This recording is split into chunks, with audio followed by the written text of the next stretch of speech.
वर्तमान में संपूर्ण समाज तनावपूर्ण विषादपूर्ण परिस्थितियों से गुजर रहा है। एक अधिकारी होने के नाते वो तनाव, अपेक्षाओं का दबाव और भी अधिक है हमारे जी। ऐसे में किस तरह देखो, जब तक हमारी समाज व्यभिचार व्यसन से मुक्त नहीं होगी तब तक ठीक होने वाला कुछ नहीं। छोटे छोटे बच्चे व्यभिचार में उतर रहे हैं, छोटे छोटे बच्चे व्यसन में उतर रहे हैं। बस सबके दिमागों में एक ही बात छाई हुई है, धन मिले, धन से भोग मिले, व्यभिचार करूं, व्यसन करूं। बस इतना ही दिमाग जिसका है वो आसुरी स्वभाव वाला है, और आसुरी स्वभाव कभी तनाव मुक्त नहीं होता। उसके लिए दैवी स्वभाव की आवश्यकता है। इसीलिए अध्यात्म गरज रहा है सबको चिंता, भय, उद्वेग, शोक इनसे बचाने के लिए। आज अधिकतर लोग डिप्रेशन में जा रहे हैं। आज अधिकतर लोग सुसाइड करना अंतिम निर्णय समझते हैं। अपने गोली मार रहा है, रेल में कट रहा है, जहर खा रहा है, पंखे पे ही लग रहा है। ये क्या हो रहा है? राक्षसी वृत्तियां बढ़ रही, पर बस सबसे ज्यादा खतरनाक खेल है व्यभिचार, और उसकी पुष्टता के लिए व्यसन, और उसकी पुष्टता के लिए चोरी, हिंसा, जितने भी छल कपट किए जा सके। अगर व्यभिचार रोका जा सके तो सब रुक सकता है। अब तो बहुत गंदगी फैल रही। ये छोटे छोटे बच्चे, बच्चियां, गर्लफ्रेंड, बॉयफ्रेंड, व्यभिचार, व्यसन, तो ये समाज कैसे मुक्त हो सकता है? अब लोग गंदा भोजन पाते हैं, गंदे आचरण करते हैं, गंदा व्यसन करते हैं, तो उनका दिमागी स्तर तो गंदा ही होगा ना। और गंदा दिमागी स्तर निगेटिव ही सोचेगा, और निगेटिव सोच कहाँ सुख प्रदान कर सकती है? वो तो सुख की स्थिति में भी नकारात्मक सोच करके दुख निकाल लेगा। अगर पॉजिटिव सोच है तो दुख की स्थिति में भी वो सुखी रह सकता है। शरीर रोग ग्रसित है, खान पान की ठीक व्यवस्था नहीं, लेकिन भगवान का भरोसा है, नाम जप है, तो सुखी रह सकता है, वो प्रसन्न रह सकता है। तो आज हमारे समाज को अध्यात्म की आवश्यकता है, जिससे व्यभिचार मुक्त हो।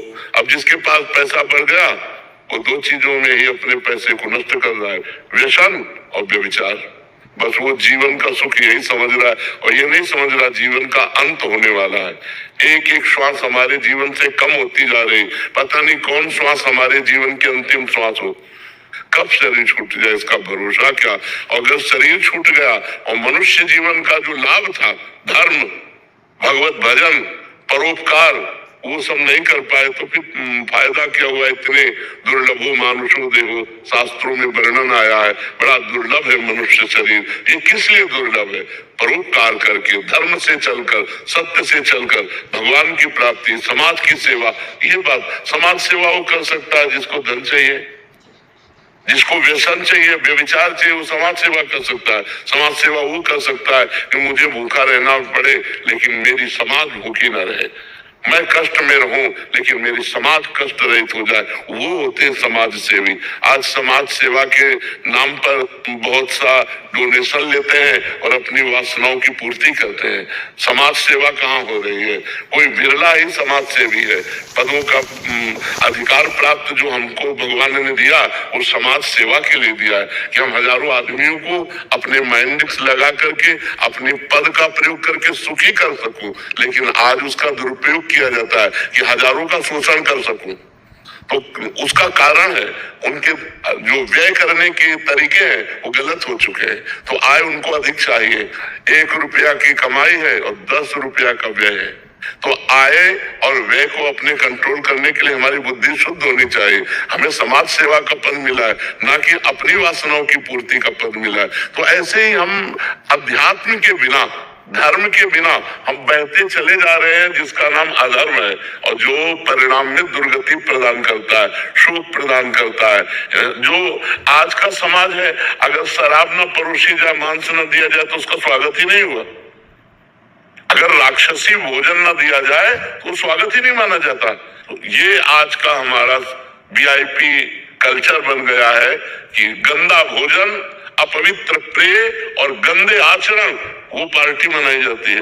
पहले गांव में जब कोई उत्सव मनाया जाता था और किसी को निमंत्रण दिया जाता था तो पैर धोए जाते थे।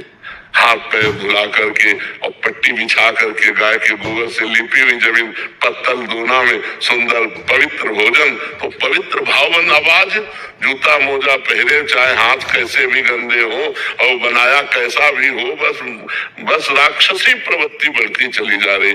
तो हमारे अन्न से मन बनता है और जैसा मन होता वैसे आचरण बनते हैं, जैसा हमारा खान पान होता वैसे हमारे विचार बनते हैं। तो आज हमारा खान पान अशुद्ध हो रहा है, आज हमारे आचरण अशुद्ध हो रहे हैं, आज हमारे विचार अशुद्ध हो रहे हैं, तो समाज में स्वसुख वांछा बन रही है। स्वसुख वांछा, मैं सुखी हो जाऊं बस, ऐसा समाज अच्छा नहीं होता। आज का जो समाज बन रहा है तो आचरण भ्रष्ट होती जा रहे, बिना अध्यात्म के समाज को सुधारना बड़ा कठिन है। भगवान का भय, धर्म का भय, शास्त्र की मर्यादा के अनुसार चलना, कानून का भय, तभी समाज सुधर सकता है। बड़ा निर्भय हो रहा है इस विषय में समाज, न कानून का भय